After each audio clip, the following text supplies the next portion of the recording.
Last time on Dragon Ball Z, Goku launched into Super Saiyan 3 and the battle for the fate of the universe against the threat of Kid Buu truly began. Despite the indescribable strength of Goku's penultimate transformation, Kid Buu proves to still be a match, maybe even more, as Goku gave everything he had to fend off the seemingly infinite reserves of energy that Buu possessed. Watching it all from the sidelines, Vegeta found himself for the first time viewing his rival not just as an annoying obstacle to be surpassed, but for the peerless warrior that he truly was. The proud prince finally relinquishing the title of the world's #1 to the fighter laying it all on the line and then some to continue pushing the bounds on what a mere mortal was capable of. After a brief break in the action, Vegeta gave Kakarot the go-ahead to finish the fight, knowing he was not only prolonging things for the benefit of his Saiyan pride. Unfortunately for the prince though, this was far from the case, as Goku assured his companion that he was giving it his all, but his tank was running on empty and he would need a solid minute of good old-fashioned DBZ key charging if he was to have any hope of wiping out KB for good. Despite all of his survival instincts and common sense telling him otherwise, Vegeta stepped up to bat in an effort to give Goku the time needed to finish the fight. Quick note, in the manga, Vegeta getting put in the wash and dry cycle by Kid Buu is quick and merciless. By the third or fourth panel, Buddy was nearly passed out yodeling uncle while getting choked out by Buu's third leg. But the anime put far more respect on his name.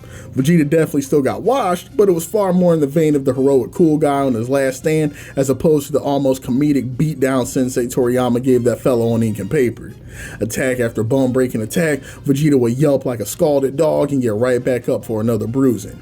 Buddy was getting in his ultra ego bag before it was even a thing, using his powers of jobbing to his advantage and almost even scaring Buu as he continued to get back up, somehow talking more crap each time as his face was battered and bloody, looking like Mick Foley post Hell in a Cell match. The mollywhopping of galactic proportions proceeded, leaving both the prince's pride and vertebrae in shambles.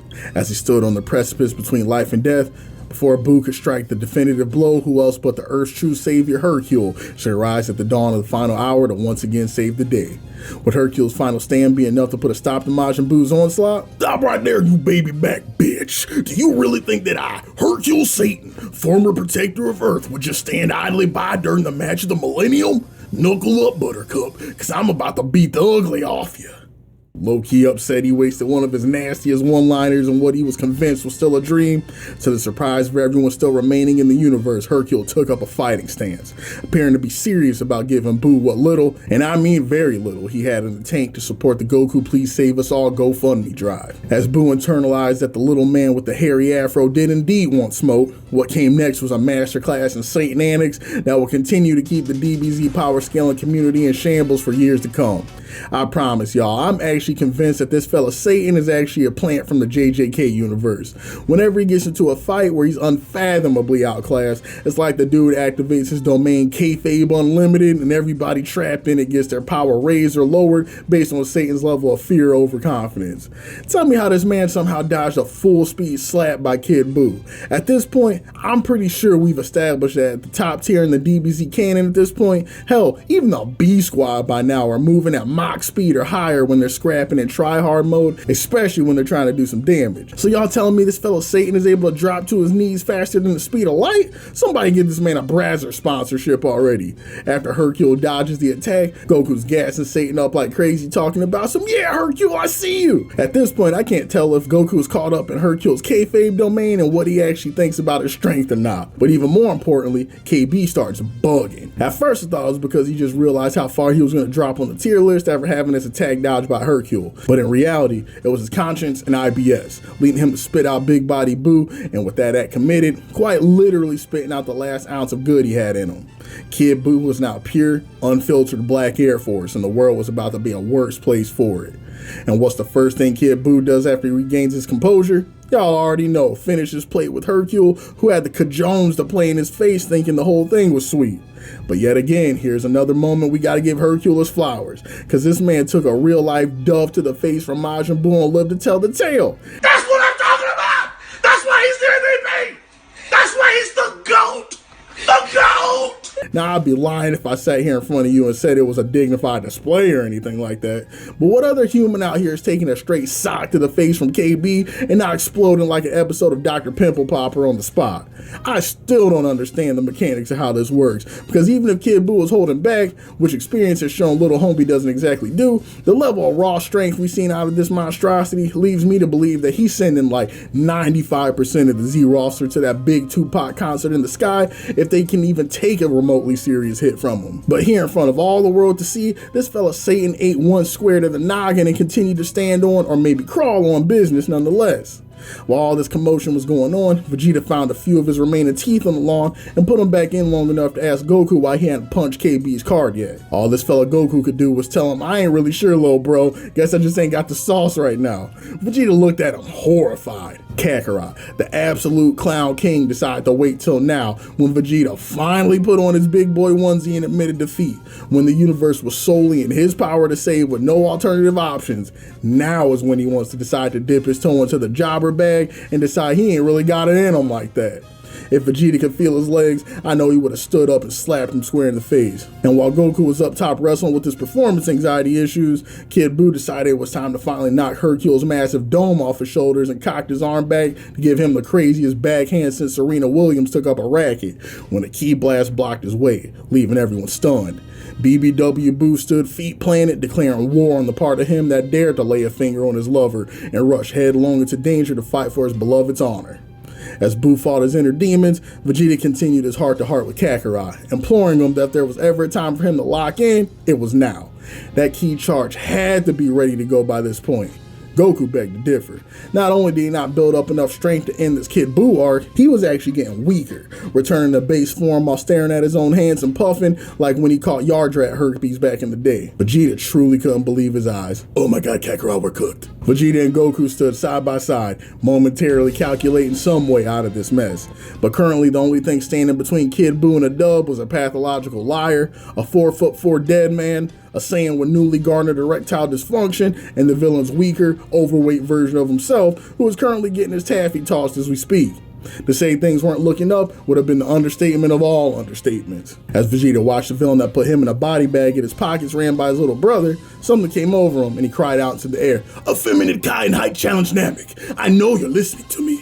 For once in your pathetic lives, I need you to do something that will be quite foreign to your experience. That is, make yourself useful for a change. Go to the planet full of the rest of those bald green weaklings and gather the Dragon Balls. I don't have time to explain it to you, just do what I ask." As much as they disagreed with his tone, from their 720p crystal ball feed, they knew the battle was in its final moments and decided to heed the prince's words without too much of a major fuss. Goku looked over at Vegeta puzzled, reminding him that it wouldn't really make much sense to just wish everyone back right now while Kid Buu was still around, considering that after he was done turning them on the Feastables, he would just go right back to Earth and run the tape back. That's when the Prince of All Consequences asked Goku a simple question. Just how many times after all these years had he been the one to save Earth from a game over? And as funny and somewhat morbid as it was, Goku couldn't even remember. And that's when Vegeta hit him with a response that he likely never considered. Earth was a big boy. Perhaps it was time for it to wipe its own ass for a change. The Kais arrived with Dende to New Planet Namek, where all the Piccolos were frolicking in harmony. Mori, the leader of the new planet Namek, strolled ahead, looking both older and even more wise than when he was panhandling children in those poker games back when he was holed up on Earth. He greeted Dende, but quickly changed the subject to the news of the Earth, asking the new ward just what had become of his charge and his most sacred of duties. As Dende felt the shame of his ancestors descend upon him, ready to give him the roasting of a short Namekian life, Mori smiled and revealed a Dragon Ball, letting him know that they been knew what happened. They were just yanking his antenna. They were free to use their new balls as they saw fit. With the centuries of war and continued reliance on high fructose corn syrup, it was only a matter of time for the Earth anyway. Upon getting the green light, no pun intended, then they hit up Vegeta on Bluetooth and let him know that they were caressing the balls as they speak and they were awaiting his next call. Convinced there had to be a better way to word that, but unmoved, Vegeta proceeded with his plan. "Alright, Green Man, number 1. Have Porunga put down his creatine and restore the planet Earth in all of its shameful glory. After that, have him bring back all those who weren't evil who died after the Budokai." Radio silence. "I know you hear me, you little green mutant. Your ears are likely bigger than your brain. Do as I say, we don't have time to waste." Right as Dende prepared to tell Vegeta everything he had been holding in since he met that leprechaun on Namek, Goku chimed in. Hey buddy, I know Vegeta kind of an ass, but could you listen to him for me? He's the only one with any real type of plan right now, and I'd be lying if I said we didn't need all the help we could get. Dende, hearing this from one of the few Earthlings with a cookout pass, heeded the Saiyan's words and agreed to the wish.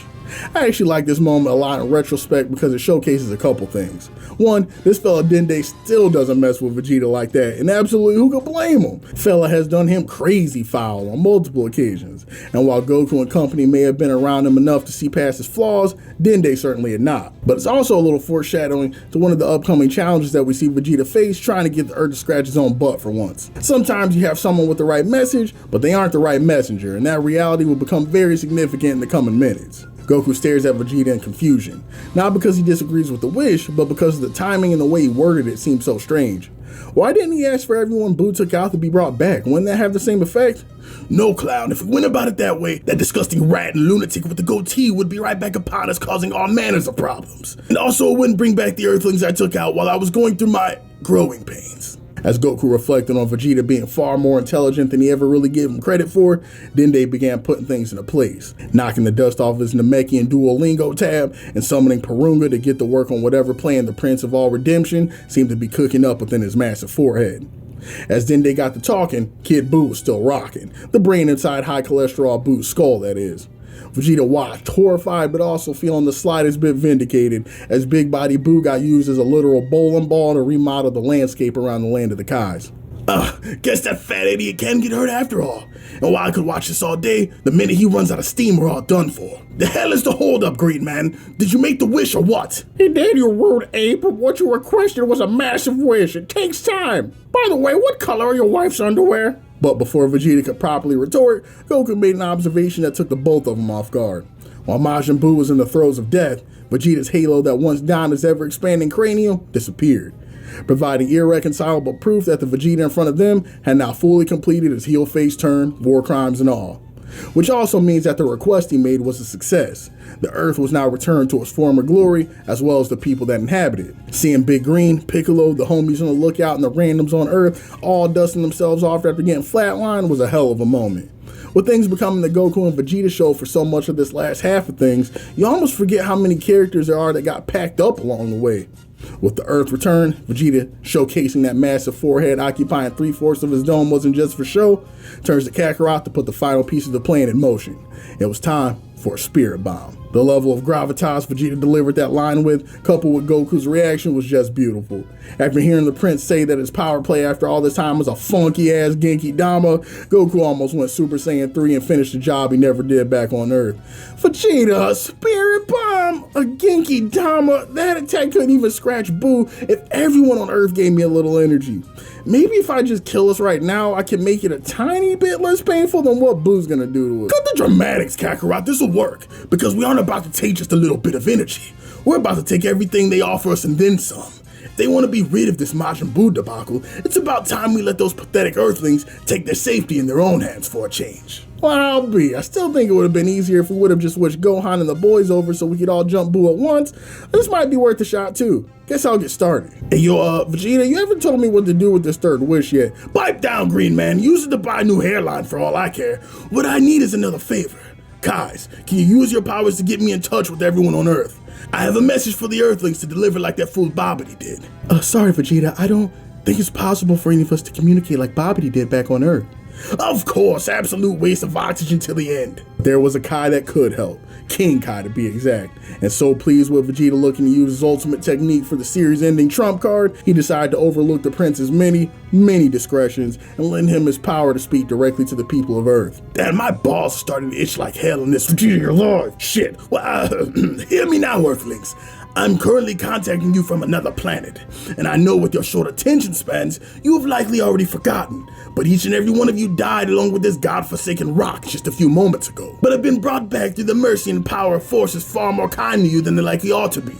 Hear me well, right now, there's a warrior immigrant who now hails from your planet fighting Buu for the sake of your very lives. If any of you recall that Cell debacle, I assure you there's an even worse creature than that maniac ever was. So this is where you come in. For once in your pathetic lives, I'm asking, no, demanding, that each of you take responsibility for your own planet and your own life, and give up your energy for a chance to defeat Majin Buu. Raise your hands to the sky like those awful TikTok abominations I see my son watching every damn day, and this act would be enough to allow the warrior to siphon your energy, completely exhausting most of you, and maybe even leaving some of you bedridden. But it is a necessary sacrifice. I mean, what's a few more dead humans in the long run, right? And I assure you that if you don't, as soon as Majin Buu kills us, he'll be arriving at your front door in seconds for a repeat performance. And it is my guarantee that there will be no coming back a second time. Now get off your lazy asses and throw your arms up. Following this riveting emotional speech by the prince, Goku went in position to prepare the Dama. And at first, it appeared as though the prince's pep talk had done the trick. An exhausted Goku with his arms held high slowly began to see the formation of life energy gathering above his palms. At this rate, they would have the energy they needed to finish the job in mere moments. But after the initial gathering of energy, mostly coming from the Z crew who knew what was at stake and were more than happy to help, something happened that not a single individual in attendance expected in the current circumstances: resistance. The humans on Earth, convinced that they were all just subject to a mass hallucination following the Buu paranoia, ignored Vegeta's pleas, refusing to accept what they were told, roasting his voice, all manners of disrespect. And consequently, progress on the Genki Dama grinded to a halt as well. It appeared that Earthlings, too busy with the monotony of their day-to-day lives, were consequently too busy to save themselves as well. And here, on the eve of Earth's destruction yet again, is where we'll call it. Tune in next time as Vegeta attempts one last plea to the people of Earth in a vain hope to get them to save themselves. Is there a chance the people of planet Earth can break away from their own selfish needs to rescue themselves in the process? Or is the planet, and afterwards the universe, doomed to fall at the hands of Kid Buu? Only one way to find out. Be easy, y'all, and catch you again in the next video.